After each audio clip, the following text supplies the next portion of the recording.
ذرا خاموشی اختیار کریں گے اور چند لمحات کے لیے یسوع مسیح کے منہ سے صادر ہوا چھٹا کلمہ اس پر ہم غور کریں گے۔ میرے ساتھ نکالیے یوحنا رسول کی معرفت لکھی گئی انجیل اس کا 19واں باب اور اس کی 30ویں آیت۔ کلام مقدس میں لکھا ہے، پس وہ سرکہ یسوع نے پیا تو کہا کہ تمام ہوا، اور سر جھکا کر جان دے دی۔ خدا ان کے پاک کلام میں سے پڑھے اور سنے جانے پر ہم سب کی رہنمائی ہو اور برکت ہو، آمین۔ عزیزوں، اس کلمہ میں یسوع مسیح نے کیا کہا ہے؟ تمام ہوا، کمپلیٹ ہوا، کوئی چیز تکمیل تک پہنچی ہے، کوئی چیز مکمل ہوئی ہے۔ اس کے لیے انگریزی زبان کی بائبل میں جو لفظ استعمال ہوا ہے وہ ہے اٹ از فنشڈ۔ کیا ہے؟ It is finished. اگر آپ یونانی زبان میں بائبل کا مطالعہ کریں تو اس کے لیے جو لفظ ہے وہ بہت خوبصورت ہے، اور وہ ہے تتیلسٹائی۔ ورڈ کیا ہے؟ تتیلسٹائی۔ اور یہ لفظ یہودیوں کی اس دور میں عام معاملات میں استعمال ہونے والا تھا۔ جب کسی کو کوئی کام دیا جاتا تھا اور وہ کام مکمل ہوتا تھا تو اس وقت الفاظ کیا استعمال کیے جاتے تھے؟ وہ جب جا کے اپنے مالک کو کہتے تھے کہ میں نے وہ کام جو تم نے میرے ذمہ لگایا تھا کر دیا، تو وہ جا کے کیا کہتا تھا؟ تتیلسٹائی، میں نے وہ کر دیا، جو کام تو نے سونپا تھا وہ میں نے کر دیا ہے۔ اب یسوع مسیح کو خدا باپ نے کیا کام سونپا؟ یسوع مسیح کی جب پیدائش کا وقت آیا تو فرشتہ نے ماں مریم کو آ کر کیا بولا؟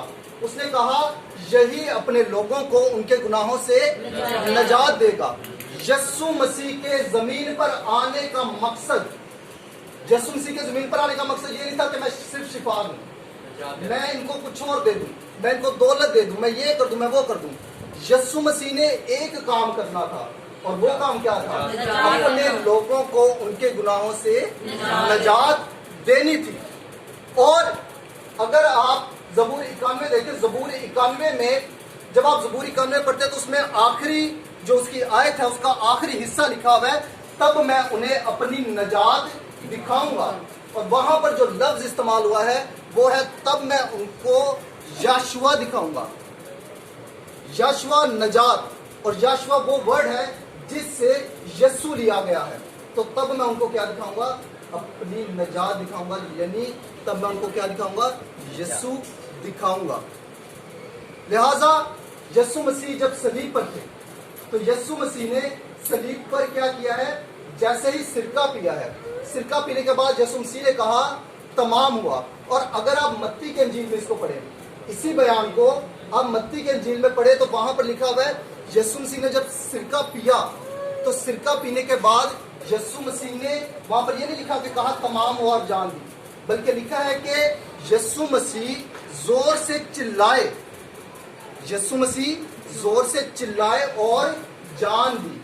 اب دو انجیلی بیانوں میں آپ ایک ہی چیز پڑھ رہے ہیں۔ ایک جگہ لکھا ہے سرکہ پینے کے بعد انہوں نے کہا تمام ہوا، اور ایک جگہ کیا لکھا ہے؟ انہوں نے سرکہ پینے کے بعد چلا کر جان دی ہے۔ لہٰذا یسوع مسیح نے جب کہا تمام ہوا تو یسوع مسیح نے چلا کر کہا تمام ہوا۔ کیسے کہا؟ وہ تمام ہوا یسوع مسیح نے دھیمی آواز میں نہیں کہا۔ اور یہ بھی یاد رکھیں، یہ آواز دکھ کی بھی نہیں تھی، بلکہ جس آواز میں یسوع مسیح نے چلا کر کہا ہے وہ آواز فتح مندی کی آواز ہے۔ جب جنگ ہوتی ہے، جنگ میں دو لوگ یا دو ملک آپس میں جب لڑتے ہیں، پرانے زمانے میں ہم دیکھتے تھے کہ تب تلواروں کے ساتھ جنگ ہوتی تھی۔ جب تلواروں کے ساتھ جنگ ہوتی تھی بڑا گھمسان ہوتا تھا میدان جنگ میں۔ ایک جو فوج ہوتی تھی وہ ہارتی تھی اور ایک جیتتی تھی، چلاتی دونوں تھی۔ ایک فوج اس ڈر اور اس ظلم اور اس خوف کی وجہ سے اور تلوار کی وجہ سے چلاتی تھی جب ان پر تلوار چلتی تھی۔ ہارنے والی جو قوم ہوتی تھی یا ہارنے والی جو فوج تھی وہ چلاتی تھی جب وہ دکھ میں ہوتی تھی، لیکن جو جیتتی تھی وہ بھی چلاتی تھی، وہ بھی کیا کرتی تھی؟ چلاتی تھی۔ لیکن ان کا جو چلانا تھا وہ فتح کا نشان ہوتا تھا. لہٰذا اس کلمہ کو نام بھی کیا دیا گیا ہے؟ فتح مندی کا کلمہ. کیوں؟ کیونکہ یسوع مسیح نے چلا کر جان دی ہے. اور یہ چلانا کیسا تھا؟ یہ چلانا فتح مندی کا چلانا. ایسا ہی ہے. اب یسوع مسیح نے اب دیکھیں، جب کوئی بادشاہ کسی میدان جنگ میں جیتتا تھا پرانے وقت میں، میں نے بہت زیادہ انگلش موویز میں یہ دیکھ کے آبزرو کیا ہے، جب بھی کسی میدان جنگ میں کوئی بادشاہ جیتتا تھا، میدان جنگ سے جیتنے کے بعد آپ نے دیکھا ہوگا اکثر کہ ایک قوم دوسری قوم پر جب چڑھائی کرتی تھی تو وہ ان کے محل کے باہر چلی جاتی تھی. ان کے شہر کے باہر ایک بڑی دیوار ہوتی تھی جس کے باہر بڑے میدان ہوتے تھے، وہاں پر جنگ ہوتی تھی. اور اگر باہر سے آئی، جنہوں نے سفر آئی کی ہے، جو باہر سے لڑنے آئے ہیں، اگر وہ قوم کا بادشاہ جیت جاتا تھا جنگ، تو وہ سب سے پہلے کیا کرتا تھا؟ وہ ایسا نہیں تھا کرتا کہ وہ اپنے محل میں واپس جائے، بلکہ وہ دشمن کے محل میں جاتا تھا. وہ کہاں جاتا تھا؟ جو اب اس کا محل ہے. اور وہ وہاں پر سب سے پہلے ہمیشہ وہ اس کمرے میں جاتا تھا جہاں پر پچھلے بادشاہ کا تخت ہوتا تھا. اور وہ جا کر کہاں بیٹھتا تھا؟ اس تخت پر بیٹھتا تھا. وہ تخت پر بیٹھ کے یہ ثابت کرتا تھا کہ میں نے اب اس ملک پر فتح حاصل کر لی ہے. جب یسوع مسیح نے چلا کر کہا تمام ہوا، نجات کا کام یسوع مسیح نے چلا کر کہا تمام ہوا، تو عبرانیوں کے خط میں لکھا ہے کہ وہ ایک ہی مرتبہ قربانی چڑھا کے کبریا کی داہنی طرف جا کر بیٹھ گیا. کیا کیا اس نے؟ جا کر وہ بیٹھ گیا ہے. آپ عبرانیوں کو پڑھیں، آپ کو پتا چلے گا وہاں پر لکھا ہے جو دنیا میں کاہن تھے وہ اپنی کمزوری کی وجہ سے بار بار قربانیاں چڑھاتے تھے اور وہ بیٹھتے نہیں تھے. ان کو بار بار قربانی چڑھانی ہوتی تھی، لہٰذا وہ بیٹھتے نہیں تھے. لیکن خدا کا بیٹا ایک ہی مرتبہ تمام زمانوں کے لیے، ماضی میں جتنی قربانیاں ہوئی، ابھی ایڈر صاحب نے کہا تھا کہ جو پہلے قربانیاں ہوئی تھی اس کے متعلق لکھا ہوا ہے کہ جو پہلے قربانیاں ہوئی تھی، جو جانور پہلے قربان ہوئے تھے، وہ گناہوں کو صرف ڈھانپتے تھے.